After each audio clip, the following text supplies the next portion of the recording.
பஞ்சாங்கத்தின்படி இந்த ஆலயம் நடைபெறுகின்றது.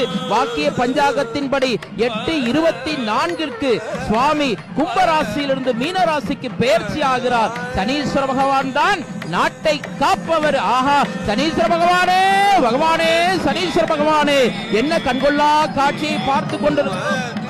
அழகான ஒரு காட்சியை நாம் பார்த்த வண்ணம் இருக்கிறோம். மூலஸ்தானத்திலே சிவாச்சாரியார் பெருமக்கள் எல்லாம் மிக அழகான முறையிலே கற்பூர தீப ஆராதனை காண்பித்த வண்ணம் இருக்கிறார்கள். ஒரு பக்கம் நாதஸ்வர இசை கலைஞர்கள் இசைத்துக் கொண்டிருக்க, சுட்ட மத்தளம் ஒரு பக்கம் வாசிக்க, தர்பாரணேஸ்வர சுவாமியுடைய ஆலயத்திலே சான்றோர்களும் ஆன்றோர்களும் பெரியோர்களும் குழுமி இருக்க, நாமும் அந்த கண்கொள்ளா காட்சியை சனீஸ்வர பகவானுக்கு நேராக நின்று கொண்டு பார்த்துக் கொண்டிருக்கிறோம். ஆம், என்ன அழகு, என்ன அழகு!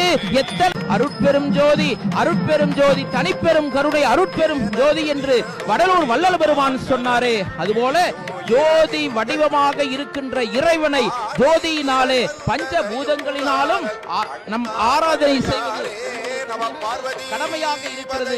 எங்களால் நிற்கக்கூட முடியாத அளவிற்கு மிக அழகான முறையிலே நெருங்கிய வண்ணம் அடியார்கள் இருக்கின்ற அந்த காட்சியை பார்த்துக் கொண்டிருக்கிறோம். ஆஹா, ஆஹா, தூக்கி அந்த சிவாச்சாரியார் பெருமக்கள் எல்லாம் 7 கலையிலே இருக்கின்ற அந்த தீப ஆராதனையை தூக்கி எல்லோருக்கும் உயரத்திலே காண்பித்த வண்ணம் இருக்கிறார்கள். ராஜ